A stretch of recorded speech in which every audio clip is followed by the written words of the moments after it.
Picture a glowing neon sign flickering on a rain-slicked highway in 1955.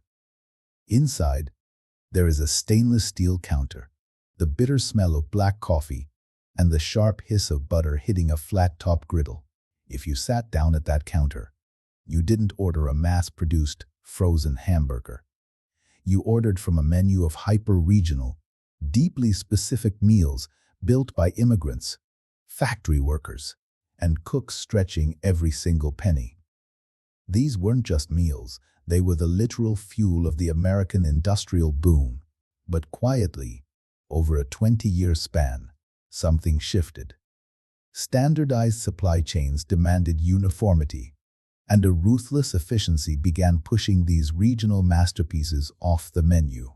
Today, we are going to look at 25 old-school American diner sandwiches that fast food nearly erased. As we uncover this history, you are going to understand exactly how our food system changed. And stay with me, because number 23 may have been pushed off the menu by something as ordinary as air conditioning. Let's start with the blue-collar foundations. The sandwiches built entirely for endurance. Number 1. The fried bologna and onion. They called it the working man's steak. Before bologna became a thin, rubbery supermarket afterthought, it was a thick, highly seasoned sausage. Diners would cut slabs a half-inch thick, score the edges so they wouldn't curl, and sear them hard on the flat top until the edges charred black. Smothered in sweet grilled onions and melted American half, the cheese on white toast. It was cheap, heavy, and magnificent. Number 2. The liverwurst and mustard on dark rye.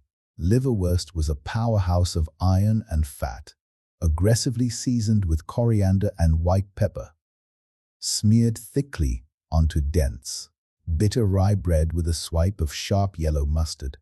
It was the ultimate high-calorie fuel for steelworkers and mechanics. It faded as modern palates simply lost the tolerance for organ meats. Number 3. The sardine and onion on rye. This was the protein bomb of the 1930s. A tin of oil-packed sardines, smashed directly into the bread, topped with raw, biting white onions. You ate this when you had a 10-hour shift in a coal mine and needed calories that would wake you up. Number 4. The sailor sandwich. This is a Richmond, Virginia legend that still survives today, though it completely defies logic. Pastrami, hot knockwurst, melted Swiss cheese, and spicy mustard, all stacked on rye bread. It was a massive, salty, fatty collision of deli meats designed specifically for Navy sailors docking in Virginia who had a few dollars and a massive appetite. Number 5. The Spidey. Up in Endicott, New York, Italian immigrants invented this regional survivor. You take cubes of pork, lamb, or chicken and marinate them for 3 days in olive oil, vinegar, and heavy Italian herbs. Then you skewer the meat, char it, and pull it directly into a slice of soft Italian bread. No sauce, no cheese. The 3-day marinade was everything. Those were the heavyweights. But when you look at the Midwest, you start to see diners doing things that are almost completely unexplainable. Number 6. The hot commercial, also known simply as the hot beef.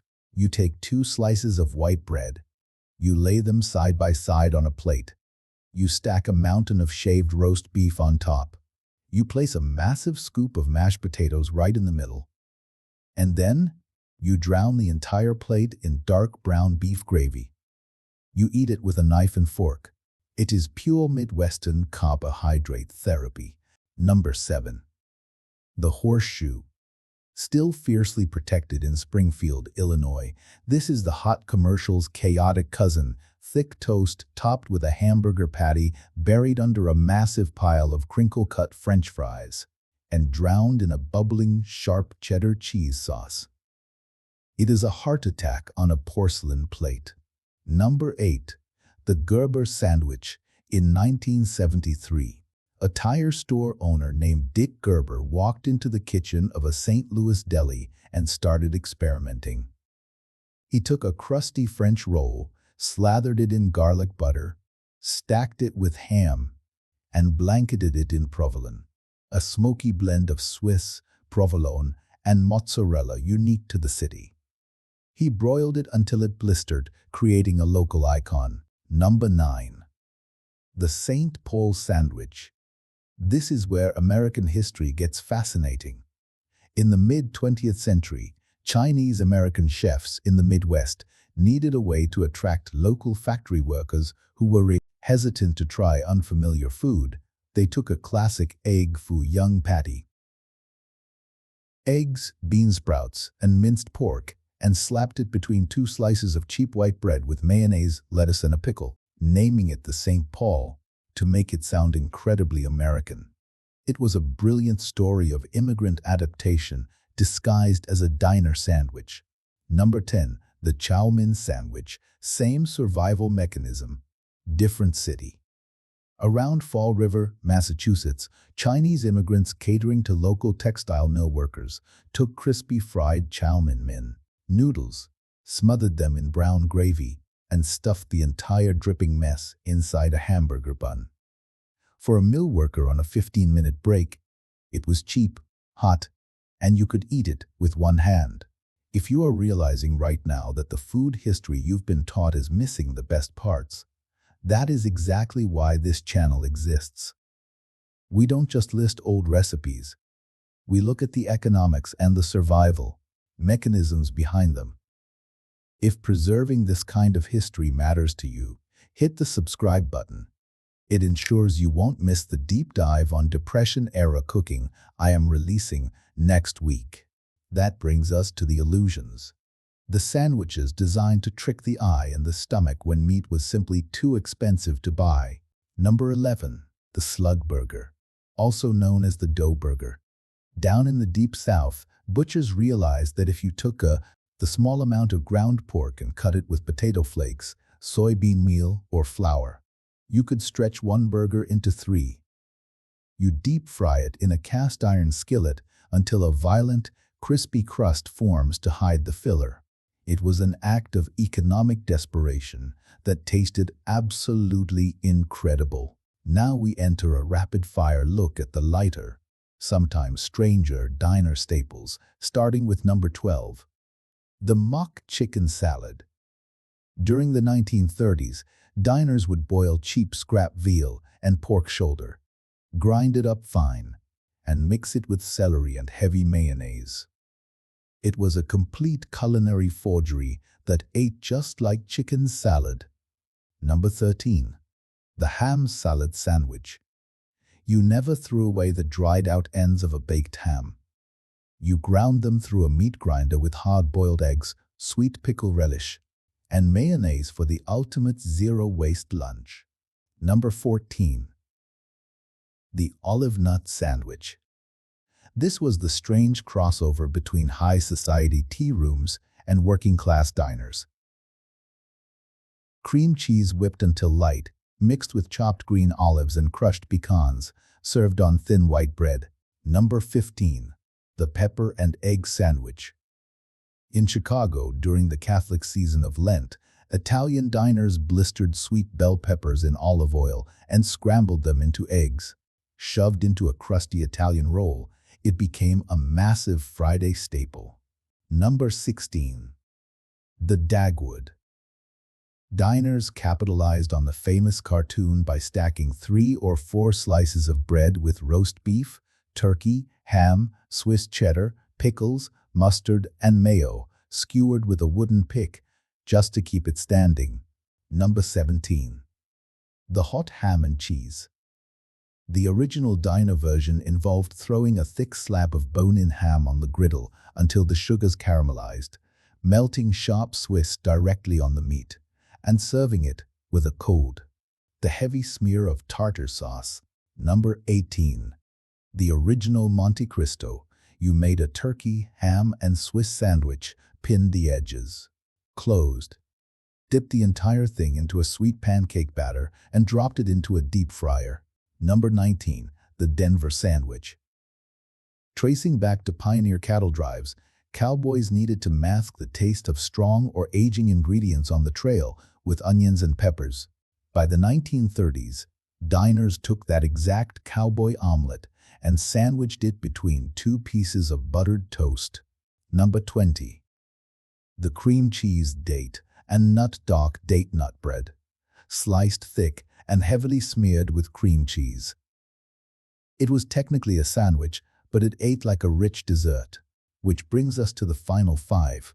These are the sandwiches that the modern world aggressively pushed to the margins. Number 21. The pork tenderloin. In Indiana, where it remains deeply popular, they take a small piece of pork loin and pound it with a meat mallet until it is the size of a dinner plate. They bread it, fry it, and place it on a tiny hamburger bun. The meat extends 5 inches past the bread. Its hand-pounded preparation made it less suited to the standardized systems favored by national chains, keeping it fiercely regional. Number 22. The brain sandwich. Up and down the Ohio River Valley, deep-fried calf brains were a Friday staple.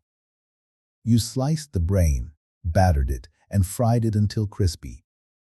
The texture was exactly like a savory custard, but in the late 20th century, health concerns, including mad cow scares, pushed it off most menus. Number 23. The Limburger and red onion. Limburger cheese is fermented with the exact same bacteria responsible for human body odor. For decades, working-class men loved it on dark rye with thick slabs of raw red onion. So why did it decline? Changing tastes played a role. But as diners installed modern, closed-loop air conditioning in the 1960s, the smell of a Limburger sandwich would cycle through the vents and clear out the entire restaurant. Refrigeration and ventilation helped seal its fate. Number 24. The hot cannibal sandwich, also known as tiger meat, still eaten in parts of Wisconsin. This is raw, highly seasoned ground beef, smeared aggressively onto rye bread, topped with raw onions. When your diner bought meat directly from a local butcher they knew by name, the perceived risk was much lower than it is in today's centralized food system. And finally, number 25.